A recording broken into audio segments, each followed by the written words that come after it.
മനസ്സേ ശാന്തമാകൂ എന്ന സീരീസിലെ പുതിയ ഈ ഒരു എപ്പിസോഡിലേക്ക് എല്ലാ മാന്യ പ്രേക്ഷകർക്കും സ്വാഗതം. കഴിഞ്ഞ ദിവസം എൻ്റെ കൗൺസിലിംഗ് സെൻറ്ററിൽ ഒരു ചെറുപ്പക്കാരൻ വന്നു. അദ്ദേഹം എൻജിനീയറിങ്ങിന് പഠിക്കുമായിരുന്നു. പുള്ളി ഇപ്പം സെക്കൻഡ് ഇയർ കഴിഞ്ഞപ്പം പുള്ളിക്ക് മാനസിക അസ്വസ്ഥതയ്ക്ക് ട്രീറ്റ്മെൻറ്റ് വേണ്ടി വന്നു. പുള്ളിക്ക് ട്രീറ്റ്മെൻറ്റിൻ്റെ ഭാഗമായിട്ട് തന്നെ കൗൺസിലിംഗ് വേണമെന്ന് ഒരു സാഹചര്യം ഉണ്ടായപ്പോൾ അങ്ങനെ കൗൺസിലിംഗ് സെൻറ്ററിൽ വന്നതാണ്. അപ്പോൾ ഇദ്ദേഹത്തിൻ്റെ പ്രശ്നം എന്താണെന്ന് വെച്ചാൽ അഡിക്ഷനാണ്. അഡിക്ഷൻ കണ്ടമാനം കഞ്ചാവും ഇതെല്ലാം എടുത്ത് പുള്ളിക്ക് നമ്മൾ ഈ സൈക്കാട്രിക് ഇഷ്യൂസിൻ്റെ ഭാഗമായിട്ട് വിളിക്കുന്ന ഈ ഡെലൂഷണൽ സിൻഡ്രോം ഒക്കെ ഉണ്ടായിട്ട് അങ്ങനെയാണ് ട്രീറ്റ്മെൻറ്റിലേക്ക് പോകേണ്ട വന്നത്. പുള്ളിയെ കൊല്ലാൻ ആരോ വരുന്നു എന്നൊക്കെ പറഞ്ഞ് പുള്ളി ബഹളം വയ്ക്കലും പഠിത്തം ഫുൾ ഉഴപ്പി. എല്ലാ പേപ്പറുകളെല്ലാം ബാക്ക് പേപ്പേഴ്സായി. സത്യം പറഞ്ഞാൽ ഒരു 2-2.5 വർഷം കൊണ്ട് പുള്ളി പഠിക്കാൻ പോയിടത്തെ ആ കാശ് മുഴുവൻ പോയി എന്നല്ലാതെ യാതൊരു വിധത്തിലൊരു പ്രോഗ്രസ് ഉണ്ടാക്കാൻ കഴിഞ്ഞില്ല. അപ്പോൾ ഈ ചെറുക്കൻ വളരെ നല്ലൊരു വീട്ടിലെ ഒരു അംഗവും വളരെ നല്ല ഒരു സ്റ്റാൻഡേർഡ്, ഒരു മോറൽ സ്റ്റാൻഡേർഡൊക്കെ കീപ്പ് ചെയ്യുന്ന ഒരു ബാക്ക്ഗ്രൗണ്ട് കിട്ടി വളർന്ന ആളൊക്കെ ആയിരുന്നു. പിന്നെ വീട്ടിൽ നിന്ന് പോയി അവിടെ ഒരു ഹോസ്റ്റൽ ലൈഫായിരുന്നു. അപ്പോൾ എങ്ങനെയാണ് നല്ല രീതിയിൽ നമ്മൾ ഈ ടേക്ക് ഓഫ് എന്നൊക്കെ പറഞ്ഞ് നല്ല ടേക്ക് ഓഫ് ഉണ്ടായിരുന്ന ഈ ഫ്ലൈറ്റ് ഇതുപോലെ ക്രാഷ് ലാൻഡായി പോയത് എന്താണ് പ്രശ്നം എന്ന് അന്വേഷിച്ച് വന്നപ്പോഴാണ് എനിക്ക് ഈ കാര്യം മനസ്സിലായത്. ഇവനൊരു അവിടെ ചെന്ന് അധികം താമസിയാതെ തന്നെ ഒരു പെൺകുട്ടിയോട് പ്രണയം തോന്നി. അപ്പോൾ ഈ പ്രണയം അത് കടുത്ത പ്രണയമായി. പ്രപ്പോസ് ചെയ്തു, അവൾ അക്സെപ്റ്റ് ചെയ്തു. രണ്ടുപേരും പിന്നെ അങ്ങോട്ട് കാര്യമായി ഇഷ്ടപ്പെട്ടുള്ള സംഭാഷണങ്ങളും സമയം ചെലവഴിക്കലും. പക്ഷെ ഇവനൊരു പതുക്കെ ഇവനങ്ങ് ഭയങ്കര പൊസസീവ് ആകാൻ തുടങ്ങി. അപ്പോൾ അവൾക്കത് ഇച്ചിരി വിമിഷ്ടമായി. അവൾ പതുക്കെ ഇവനെ പറഞ്ഞ് മനസ്സിലാക്കാൻ ശ്രമിച്ചിട്ട് നടന്നില്ല. അപ്പോൾ എന്ത് പറ്റിയെന്ന് വെച്ച് കഴിഞ്ഞാൽ അവൾ പതുക്കെ ഇവനെ അങ്ങ് അവോയ്ഡ് ചെയ്യാൻ തുടങ്ങി. അത് ഇവനൊട്ട് സഹിച്ചില്ല. അപ്പോൾ ഇവനാണെങ്കിൽ അവളില്ലാതെ പറ്റത്തില്ല, അങ്ങനെ ഭയങ്കര സംഭവങ്ങളൊക്കെ ആയപ്പം ഇവനെ ഒഴിവാക്കാൻ വേണ്ടി അവൾ പറഞ്ഞു അവൾക്ക് വേറൊരു അഫെയർ സ്റ്റാർട്ട് ചെയ്തു. സോ ഇനി എന്നെ വിളിക്കരുത്, സംസാരിക്കരുത്, ഇവിടെ വെച്ചെല്ലാം നിർത്തുക എന്ന് പറഞ്ഞു. അപ്പോൾ ഇവൻ ആദ്യം ചെയ്തത് ആ മൊബൈൽ എറിഞ്ഞ് പൊട്ടിച്ചു. പിന്നെ റൂമിൽ കിടന്ന സാധനങ്ങളൊക്കെ വലിച്ചു വാരി നശിപ്പിച്ചു. പിന്നെ കൂട്ടുകാർ വന്ന് അവനെ പിടിച്ച് നിർത്തി കുറേ ഉപദേശിച്ച് പിറ്റേ ദിവസമാണ് ഇവൻ ഡ്രഗ്സ് എടുക്കാൻ പോയത്. അവിടുന്നാണത്ര ഈ ക്രാഷ് ലാൻഡിങ് നമ്മൾ പറയത്തില്ലേ, ഇപ്പം ഇങ്ങനെ പറന്നുകൊണ്ടിരുന്ന ഫ്ലൈറ്റിൻ്റെ ഗിയറും പോയി എൻജിനും പോയി എല്ലാം തകരാറിലായത് അവിടുന്നായിരുന്നു. അതായത് ഞാൻ പറഞ്ഞു വരുന്നത്, വളരെ നല്ല ബാക്ക്ഗ്രൗണ്ടുള്ള, വളരെ നല്ല ഫ്യൂച്ചർ, എല്ലാ സാധ്യതകളിലും മുൻപിൽ ഇങ്ങനെ നിൽക്കുന്ന കുട്ടികൾ, ചെറുപ്പക്കാർ എത്ര പേരാണെന്നറിയാവോ ഈ ഒരു സാധനം കാരണം, ബ്രേക്കപ്പ് എന്ന് പറഞ്ഞൊരു സാധനം കാരണം നശിച്ച് തകർന്ന്. നമ്മുടെ ഒരു ആത്മീക ഭാഷയിൽ പറഞ്ഞാൽ മോഷ്ടിക്കാനും അറുക്കാനും മുടിക്കാനുമാണ് കള്ളൻ വരുന്നത്, പിശാച് വരുന്നതെന്ന് കർത്താവ് പറഞ്ഞ ആ ഒരു അതേ ലൈനിൽ നല്ല ഹാപ്പി ആയിട്ട് നല്ല രീതിയിൽ വളർന്ന എത്രയോ കുട്ടികളാണ് ബ്രേക്കപ്പും അനുബന്ധ പ്രശ്നങ്ങളും കാരണം പഠിത്തം, ആത്മീകത, സോഷ്യൽ ലൈഫ് എല്ലാം നശിച്ച് ഡ്രഗ്സിൻ്റെ പുറകെ പോയി ജീവിതം തന്നെ തകർത്ത് കളയുന്ന ഒരു സിറ്റുവേഷൻ. അപ്പോൾ ഇങ്ങനെ പറയുമ്പം ഒരു കാര്യം എനിക്കറിയാം, ചെറുപ്പക്കാരാണെങ്കിൽ സ്വാഭാവികമായിട്ട് ഓപ്പോസിറ്റ് സെക്സിലുള്ള ആളുകളോട് ആകർഷണം ഉണ്ടാകും. അത് തോന്നണം. ഇപ്പോൾ നമ്മൾ ഈ 10-15 വയസ്സായിട്ട് ഓപ്പോസിറ്റ് സെക്സിലുള്ളവരോട് ആകർഷണം തോന്നിയില്ലെങ്കിലാണ് തകരാറ്. അത് സൂക്ഷിക്കണം. ആകർഷണം തോന്നണം എന്നുള്ളത് സ്വാഭാവികം. പക്ഷേ എന്നാൽ ഈ ആകർഷണം തോന്നുകയും തമ്മിൽ സംസാരിക്കുകയും ഫ്രണ്ട്ഷിപ്പ് ആവുകയൊക്കെ ചെയ്യുമ്പം അതിനെ നമ്മുടെ കുട്ടികളിൽ ഞാൻ പറയും ഒരു 90% പേർക്കും പരിമിതികൾക്കകത്ത് നിർത്താൻ പറ്റുന്നില്ല. പരിമിതികൾ, നമ്മളീ പറയുന്ന ബൗണ്ടറികൾ, അതിനകത്ത് നിർത്താൻ പറ്റുന്നില്ല. ഈ കേൾക്കുന്ന നിങ്ങളാരെങ്കിലും ഇപ്പോൾ ഒരു പ്രണയത്തിൻ്റെ ഒരു ലൈനിലാണ് പോകുന്നതെങ്കിൽ ഞാനീ പറയുന്നത് നന്നായിട്ട് നിങ്ങൾക്ക് റിലേറ്റ് ചെയ്യാൻ പറ്റും. അതായത് നല്ല സ്പിരിച്വലായിരുന്ന നിങ്ങൾ ഈ പ്രണയം തുടങ്ങിക്കഴിഞ്ഞ് ഇന്നേ വരെ ഇല്ലാത്തതുപോലത്തെ തെറ്റുകളിലേക്ക് പോയ ഒരു പശ്ചാത്തലമാണോ? ഈ പ്രണയം സ്റ്റാർട്ട് ചെയ്തതിന് ശേഷം നല്ല ആത്മീയതയിൽ പോയിക്കൊണ്ടിരുന്ന നിങ്ങളുടെ ഇപ്പോൾ പ്രാർത്ഥനയും പോയി, ആത്മീയതയും പോയി, ദൈവത്തോടുള്ള അടുപ്പവും പോയി, പഠിത്തത്തിൻ്റെ കോൺസെൻട്രേഷനും പോയി, അങ്ങനത്തെ ഒരു അവസ്ഥയിലാണോ ഇപ്പോൾ നിൽക്കുന്നത്? ചിലർക്ക് അങ്ങനെയുണ്ട്. കാരണം സദാസമയത്ത് ഈ ചെറുക്കം മാത്രമേ മനസ്സിൽ കാണത്തുള്ളൂ, സദാസമയത്ത് ഈ പെങ്കൊച്ച് മാത്രമേ മനസ്സിൽ കാണത്തുള്ളൂ. കോൺസെൻട്രേഷനൊക്കെ അങ്ങ് പോകുന്നു, പഠിത്തം ഉഴപ്പുന്ന അങ്ങനെ ഒരു സിറ്റുവേഷൻ ഉണ്ടോ? അതോ നിങ്ങൾ വളർന്നു വന്ന ധാർമ്മിക പശ്ചാത്തലവും നിങ്ങളുടെ മാതാപിതാക്കളും നിങ്ങൾ ഉൾപ്പെട്ട് നിൽക്കുന്ന ആത്മീക പശ്ചാത്തലവും നിങ്ങൾക്ക് തന്ന പരിപാവനമായ ജീവിത മൂല്യങ്ങളുടെ തിരിച്ചറിവും ഇതൊക്കെ ആ പ്രണയം വന്നത് എല്ലാം പൊളിഞ്ഞ് തകർന്നു പോയോ? എൻ്റെ അടുക്ക് വരുന്ന ഒത്തിരി കുട്ടികൾ അവരുടെ മനസ്സിലെ ഭയങ്കര ഭാരങ്ങളിങ്ങനെ ഇറക്കി വയ്ക്കുന്ന സമയത്ത് പ്രധാനമായിട്ടും വരാറുള്ള ഒരു പ്രത്യേകത ഇതാണ്. ചില പെൺകുട്ടികൾ പറയുന്നേക്കാം, ഞാൻ അവനെ അങ്ങ് വിശ്വസിച്ചു സാർ, എന്നുവെച്ചാൽ എനിക്ക് കിട്ടാത്ത സ്നേഹം അവൻ തന്നു, വീട്ടിൽ നിന്ന് എനിക്ക് മൊത്തം പ്രശ്നമായിരുന്നു, സീനായിരുന്നു മൊത്തത്തിൽ. അപ്പോൾ ആകെ നിരാശയും ഭാരമായിട്ടാണ് ഈ കോളേജും സ്കൂളിലൊക്കെ പോകുന്നത്. അപ്പോൾ അവിടെ നമ്മളെ കെയർ ചെയ്യാനും നമ്മൾക്ക് നല്ലൊരു അറ്റൻഷൻ തരാനും ഒരുത്തൻ ഞാൻ അവനെ അങ്ങ് വിശ്വസിച്ചു. പക്ഷേ അവൻ ഈ ടൈപ്പായിരുന്നു ഞാൻ അറിഞ്ഞില്ല സാർ. അവൻ ഈ ടൈപ്പായിരുന്നു അറിഞ്ഞപ്പോഴേക്കും ഒത്തിരി വൈകിപ്പോയി. ഇപ്പോൾ തന്നെ ഈ ദിവസങ്ങളിലൊരു വാർത്ത, കേരളത്തിലെ ഏറ്റവും പ്രശസ്തമായിട്ടിങ്ങനെ യൂത്തിൻ്റെയൊക്കെ ഐക്കണായി നിൽക്കുന്ന ഒരു ചെറുപ്പക്കാരനെക്കുറിച്ച് ഒരു ലേഡി ഡോക്ടർ ഉന്നയിച്ച കുറച്ച് പ്രശ്നങ്ങൾ. എന്നുവെച്ചാൽ വർഷങ്ങളായിട്ട് അല്ലെങ്കിൽ മാസങ്ങളായിട്ട് കുറേ നാളുകളായിട്ട് അവർ തമ്മിൽ ഇഷ്ടത്തിലായിരുന്നുവെന്നും, അപ്പോൾ നമ്മുടെ ഒരു യൂഷ്വലി പറയുന്ന ഒരു യൂസേജ് ഉണ്ട്, പ്രണയം നടിച്ചു പീഡിപ്പിച്ചു എന്ന് പറയുന്നൊരു കംപ്ലൈൻറ്റും ഈ ചില ആളുകൾ ഇപ്പം നമ്മൾ ഇത് പറയുമ്പോൾ ഒരു കാര്യം ഓർക്കണം, ഈ പ്രണയം നടിച്ചു പീഡിപ്പിച്ചു എന്ന് പറയുമ്പം ഇത് നടിക്കുകയാണെന്ന് അറിയുന്നില്ലല്ലോ. അപ്പോൾ ഈ നടനം കഴിഞ്ഞ് യാഥാർത്ഥ്യങ്ങളിലേക്ക് വരുമ്പോഴാണ് തനി സ്വഭാവം പുറത്തു വരിക എന്ന് പറയത്തില്ലേ, തനി സ്വഭാവം പുറത്തു വരിഞ്ഞ് കഴിയുമ്പോഴാണ് ഉൾക്കൊള്ളാൻ ബുദ്ധിമുട്ട്. എന്ന് വെച്ചാൽ ഒരു പെൺകുട്ടിയെ സംബന്ധിച്ച് അവളൊരു ചെറുക്കനെ ഇഷ്ടപ്പെട്ട് കഴിഞ്ഞപ്പോൾ അവൾ പിന്നെ അവനെ ഒരു ഹസ്ബൻഡിൻ്റെ സ്ഥാനത്ത് കാണാൻ തുടങ്ങിക്കഴിഞ്ഞപ്പോൾ അവളുടെ മനസ്സ്, ശരീരം എല്ലാം കൊടുത്തു. കാരണം ആഫ്റ്റർ ഓൾ ഹസ്ബൻഡ് വൈഫ് ആകാൻ പോകുന്നതാണല്ലോ. അപ്പോൾ ആദ്യമൊക്കെ വളരെ സന്തോഷമാണ്. ഈ പറയുന്ന പാപങ്ങളും അധാർമികതകളും ജീവിതത്തിൽ വരുന്നതൊക്കെ ഒരു ഹീറോയിസമാണ്. കാരണം മറ്റ് കൂട്ടുകാരോടൊക്കെ ഞങ്ങൾ ശനിയാഴ്ച ഇന്നടത്ത് പോയി, വീട്ടിൽ നിന്ന് കള്ളം പറഞ്ഞിറങ്ങി ഇന്നടത്ത് റൂമെടുത്ത് താമസിച്ചു, ഞങ്ങൾ ഇന്നടത്ത് ബീച്ചിൽ പോയി, ഇന്ന സ്ഥലത്ത് പാർക്കിൽ പോയി ഒരുമിച്ചിരുന്നു, അങ്ങനെ ചെയ്തു ഇങ്ങനെ ചെയ്തു, ഇതെല്ലാം പറയുന്ന ഒരു ഹീറോയിസാണ്. അത് കേൾക്കുന്നവർക്കൊക്കെ ആണല്ലേ.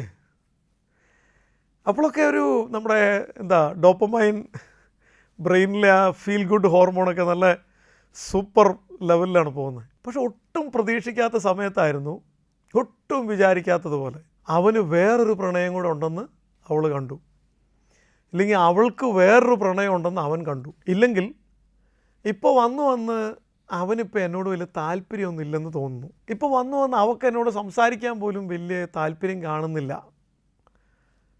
അവൾ പറയുന്നത് പോലെ ഞാൻ ആവണമെന്ന്, അത് നടക്കുന്ന കാര്യമല്ലല്ലോ. ഇല്ലെങ്കിൽ അവൻ പറയുന്നത് ഞാൻ ആരോടും മിണ്ടരുതെന്ന്, അങ്ങനെയൊക്കെ എനിക്ക് പറ്റൂ. അങ്ങനെ അങ്ങോട്ട് തുടങ്ങിയിട്ട് അത് പ്രശ്നത്തിൽ ചെന്ന്, അത് വളരെ സീരിയസ് ആയിട്ടുള്ള ക്ലാഷിൽ ചെന്ന് കലാശിച്ച് പിന്നെ അങ്ങോട്ടൊരു ബ്രേക്കപ്പ്. രണ്ടുപേരിൽ ഒരാൾ പറഞ്ഞു എന്നാൽ ഒരു കാര്യം ചെയ്യാം, നമുക്ക് ഇവിടെ വെച്ചങ്ങ് അവസാനിപ്പിക്കാം. അപ്പോൾ അടുത്ത ആൾ പറഞ്ഞു എന്നാൽ പിന്നെ അങ്ങനെ തന്നെ, എനിക്ക് ഒട്ടും താല്പര്യമില്ല. അപ്പോൾ രണ്ടുപേരും ഇനി മേലെ വിളിക്കണ്ട, സംസാരിക്കണ്ട, ഓക്കെ. പക്ഷേ ഇതൊക്കെ ആവേശത്തിന് പറഞ്ഞെങ്കിലും അന്ന് രാത്രി ഒരാൾ കിടന്ന് ഭയങ്കര കരച്ചിലാണ്, അടുത്തയാൾ കിടന്ന് ഉറക്കം വരാതെ അങ്ങോട്ടും തിരിഞ്ഞു ഇങ്ങോട്ടും മറിഞ്ഞ് അങ്ങോട്ടും നടന്ന് ഇങ്ങോട്ടും നടന്ന്. ഇനി വേറെ ചിലപ്പോൾ എന്താ സംഭവിക്കുന്നത്, ഈ കാമുകൻ പറഞ്ഞു ഓ ശരി നീ പറയുന്ന പോലെ എനിക്ക് വേറൊരു ബന്ധമുണ്ട്, ഓക്കെ, എന്നാൽ പിന്നെ എനിക്ക് നിന്നെ ഇനി വേണ്ട, ഇനി മേലെ നീ എന്നെ വിളിക്കണ്ട. അപ്പോൾ അവൾ പറഞ്ഞു യോ നീ അങ്ങനെ പറയരുത്, എന്താ നീ അങ്ങനെ പറയുന്നത് എന്നോട്, പിന്നെ ഞാൻ എങ്ങനെയാണ് പറയണ്ടേ, നിന്നെ പോലെ ഒരുത്തിയെ ഞാൻ ഇന്ന് അവരെ കണ്ടിട്ടില്ല, നീ അങ്ങനത്തവളാണ് ഇങ്ങനത്തവളാണ്, അയ്യോ നീ അങ്ങനെ പറയരുത്, നമുക്ക് ശരിയാക്കാം, ഇനി എനിക്ക് ഒരു ശരിയാക്കലും വേണ്ട, ഇനി മേലാ നിന്നെ എനിക്ക് കാണുക പോലും. അപ്പോൾ ഇനി അടുത്തതെന്താ, ആത്മഹത്യാ പ്രവണത. നമ്മൾ ഈ ചില പിള്ളേരോടെ ഇൻക്ലൂഡിങ് ഈ ആത്മഹത്യ ചെയ്ത കേസ് വരെ നമ്മൾ കാണുകയും കേൾക്കുകയും ചെയ്യുമ്പോഴേ സ്വാഭാവികമായിട്ട് നമുക്കൊരു ചോദ്യം ചോദിക്കാം, വല്ല കാര്യം ഉണ്ടായിരുന്നു, എന്തിനായിരുന്നു, എത്ര നല്ല ഫ്യൂച്ചറും എത്ര നല്ല ബാക്ക്ഗ്രൗണ്ടും എത്ര നല്ല രീതിയിൽ പോകുമായിരുന്നു. എന്തിന് വളരെ ഭംഗിയായിട്ട് ഇങ്ങനെ വിരിഞ്ഞ് നല്ല സുഗന്ധപൂരിതമായ സൗന്ദര്യമുള്ള പുഷ്പമായിട്ട് വിടർന്നു വരുന്നതിന് മുമ്പേ അതിനെ പറിച്ച് പിച്ചി ചീന്തി ദൂരെ എന്തിന്? വായ്, എന്ത് കാര്യത്തിന്?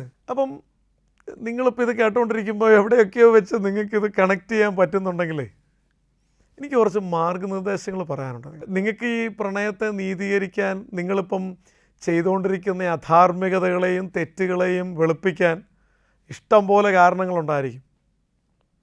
ചിലർ പറയും എൻ്റെ വീട്ടിൽ സമാധാനമില്ല, അതുകൊണ്ടാണ് ഞാനിങ്ങനെ റിലേഷൻഷിപ്പിലേക്ക് പോയത്. വേറെ ചിലർ അതിനിപ്പോൾ എന്നാ തെറ്റ്?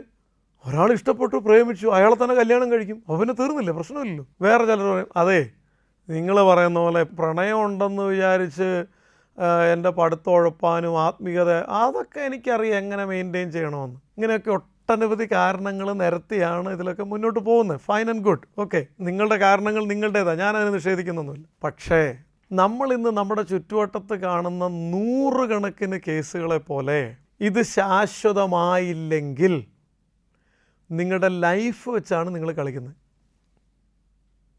ഞാനത് എന്തുകൊണ്ടാണെന്ന് ഇങ്ങനെ ഇത്ര സീരിയസ് ആയിട്ട് പറയുന്നത് എന്തുകൊണ്ടാണെന്ന് ഞാൻ പറഞ്ഞുതരാം. ഈ പല പ്രണയങ്ങളും വീട്ടിലറിഞ്ഞു കഴിയുമ്പം പിന്നെ ഭൂകമ്പമാണ്. ഭൂകമ്പമാണെന്ന് വെച്ച് കഴിഞ്ഞാൽ നമ്മളിപ്പോൾ പ്രണയിക്കാൻ നേരത്ത് എന്തോ കൺസിഡറേഷൻ എടുക്കുന്ന വിദ്യാഭ്യാസം കൺസിഡർ ചെയ്യുമോ? എവിടെ? കുടുംബ പശ്ചാത്തലം കൺസിഡർ ചെയ്യുമോ? റിലീജിയൻ, ഫെയ്ത്ത്, വിശ്വാസ രീതി കൺസിഡർ ചെയ്യുമോ?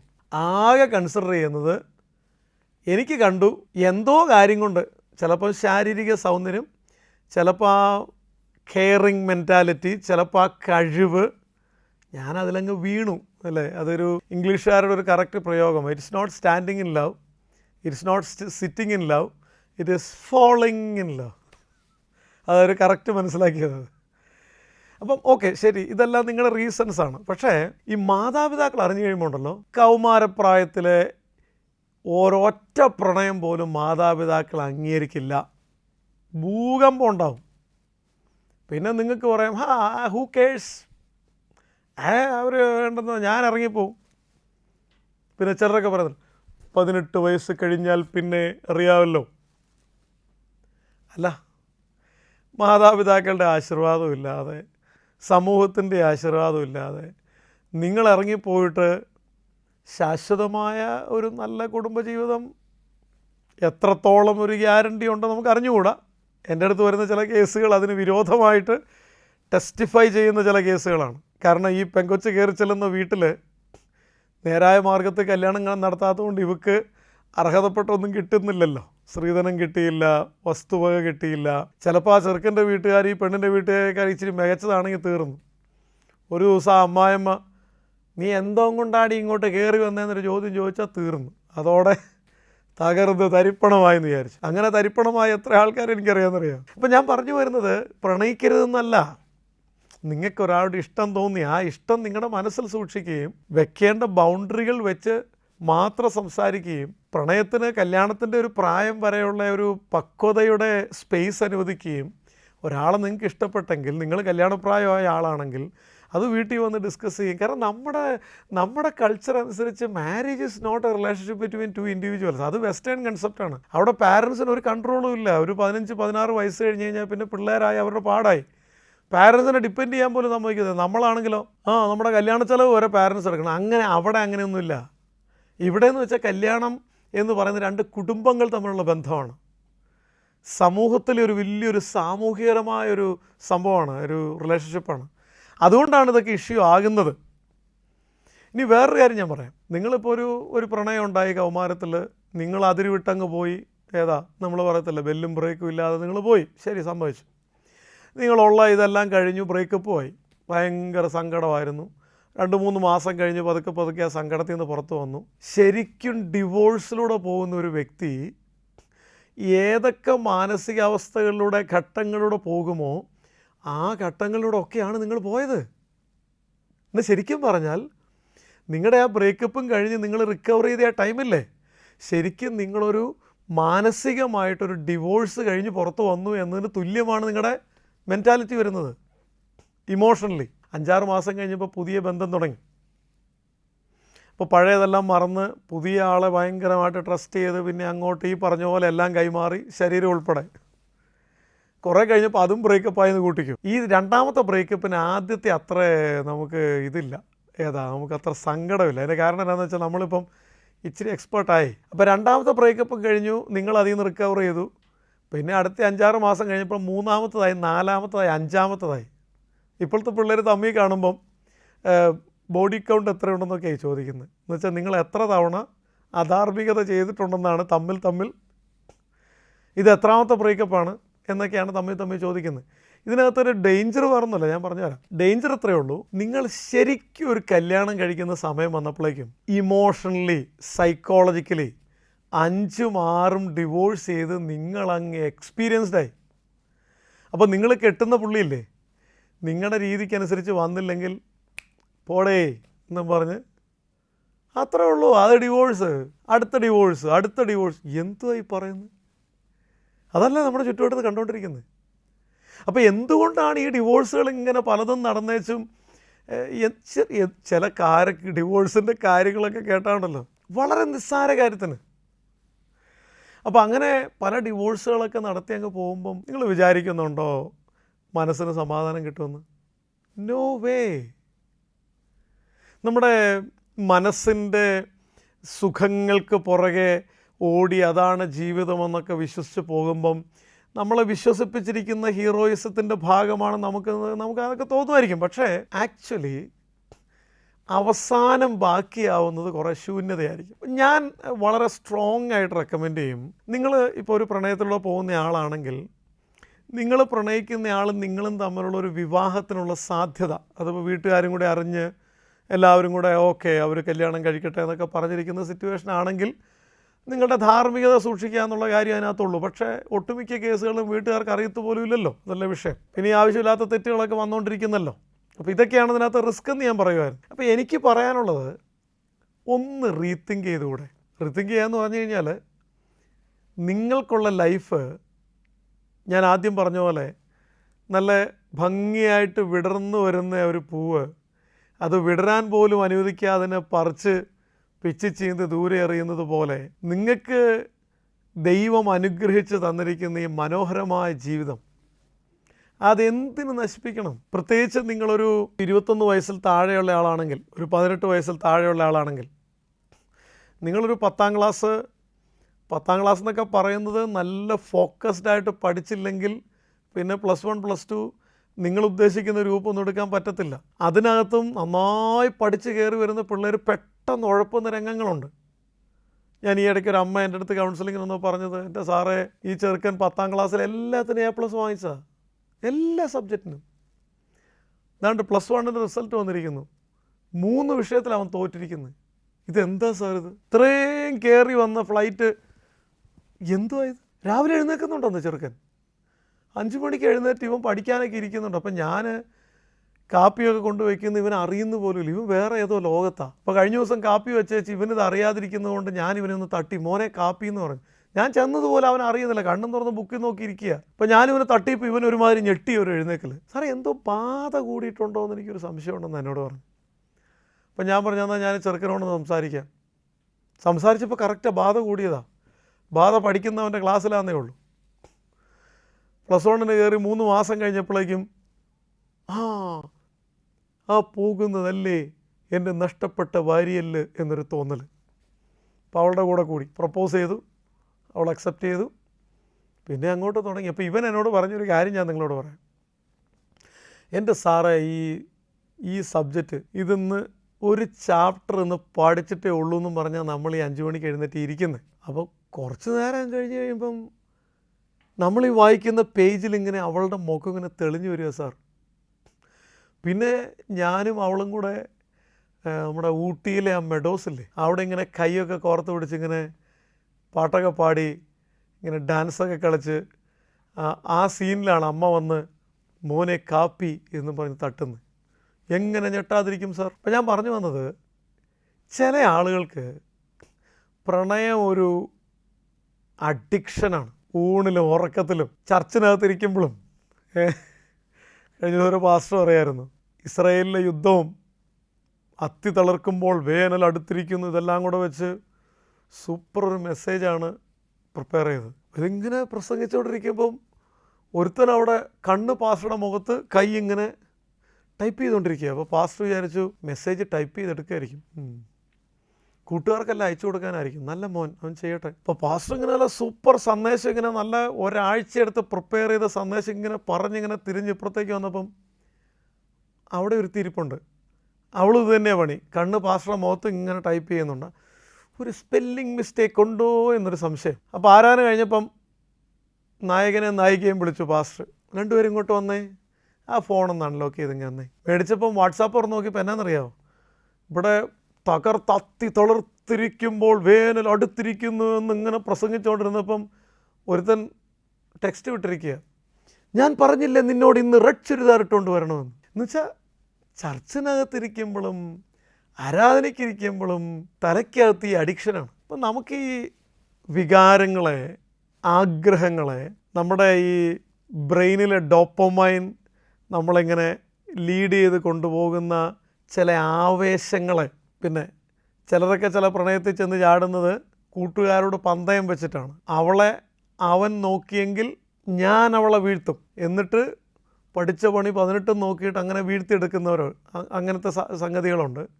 പിന്നെ ചിലപ്പം ഇങ്ങനെ ഭാരപ്പെട്ടിരുന്നപ്പോൾ പോപ്പപ്പ് ചെയ്ത് വന്നൊരു സന്ദേശം, ഒരു ടെക്സ്റ്റ്, ഇതിൻ്റെ പേരിലായിരിക്കാം ചില പ്രണയങ്ങൾ തുടങ്ങിയത്.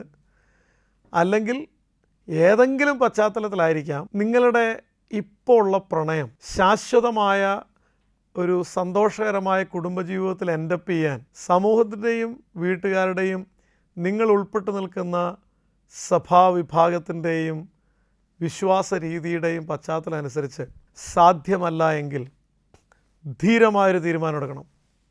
എന്താണ് ധീരമായ തീരുമാനം? നിങ്ങൾ തെറ്റായൊരു സൂപ്പർ ഫാസ്റ്റ് ബസ്സിൽ കയറിയിട്ട് നിങ്ങൾ പോകുന്ന ഡയറക്ഷൻ്റെ നേരെ എതിരെ ഈ ബസ് പോയിക്കൊണ്ടിരിക്കുക. ടിക്കറ്റ് എടുക്കാൻ വന്നപ്പോൾ നിങ്ങൾക്ക് മനസ്സിലായത് ഇത് നേരെ ഓപ്പോസിറ്റ് ഡയറക്ഷനിൽ പോകുന്ന ബസ്സാണ്. നിങ്ങളെന്തോ ചെയ്യും? വണ്ടി നിർത്തോ, ആളിറങ്ങാനുണ്ടേ എന്നും പറഞ്ഞ് ചാടി ഇറങ്ങുമല്ലേ. തെറ്റായ വണ്ടിയിലാണ് കയറിയതെങ്കിൽ എത്രയും പെട്ടെന്ന് ചാടി ഇറങ്ങിയാൽ മാനനഷ്ടം, ധനനഷ്ടം ഒക്കെ ഒഴിവാക്കാം. അപ്പം അതുകൊണ്ട് നിങ്ങളൊന്ന് റീതിങ്ക് ചെയ്യണം. രണ്ടാമത്, ഈ പ്രണയം എന്ന് പറഞ്ഞത് നിങ്ങളുടെ തലയ്ക്ക് ഇതുവരെ പിടിച്ചിട്ടില്ല എങ്കിൽ ഞാൻ പറയും, ഒരു വിവാഹപ്രായം എത്തുന്നത് വരെ പ്രണയത്തിനെ അതിൻ്റെ പരിമിതിക്കകത്ത് നിർത്താൻ പരിശീലിക്കുക. നിങ്ങൾക്ക് വേണ്ടിയ വിവാഹം നിങ്ങളുടെ മാതാപിതാക്കളും നിങ്ങൾ ഉൾപ്പെട്ട് നിൽക്കുന്ന വിശ്വാസ സമൂഹവും നിങ്ങളുടെ ബന്ധുക്കളും നിങ്ങളുടെ സഭയും എല്ലാവരും അനുഗ്രഹിച്ച് നൽകുന്ന ഒരു ബന്ധമാണ് നിങ്ങൾക്ക് വേണ്ടിയത്. അപ്പോൾ ഈ പറഞ്ഞ ഉൾക്കാഴ്ചകൾ വെച്ച് നിങ്ങളുടെ ജീവിതത്തെ ഒന്ന് വിലയിരുത്തുക, കാഴ്ചപ്പാടുകളെ ഒന്ന് വിലയിരുത്തുക, തെറ്റായ തീരുമാനങ്ങളെ തിരുത്താനുള്ള ആർജവത്വം കാണിക്കുക. സർവോപരി നിങ്ങൾക്ക് ഭയങ്കര മുറിപ്പാടുകൾ ജീവിതത്തിൽ ബാക്കിയുണ്ടെങ്കിൽ അതിനെ ഹീലിങ്ങിന് വേണ്ടി നിങ്ങൾ പര്യാപ്തപ്പെടുക. നിങ്ങൾക്കറിയാവുന്ന ഒരു പ്രൊഫഷണൽ കൗൺസിലറെ നിങ്ങൾ അപ്രോച്ച് ചെയ്യുക, ഇല്ലെങ്കിൽ ഞങ്ങളെ വിളിക്കുക, പ്രാർത്ഥിക്കുക, വചനം ധ്യാനിക്കുക. അങ്ങനെ നല്ല മാർഗത്തിലൂടെ ശരിയായ രീതികളിലൂടെ ദൈവം നിങ്ങളുടെ ഭാവിയെ പണിതെടുക്കട്ടെ. God bless you. Thank you very much.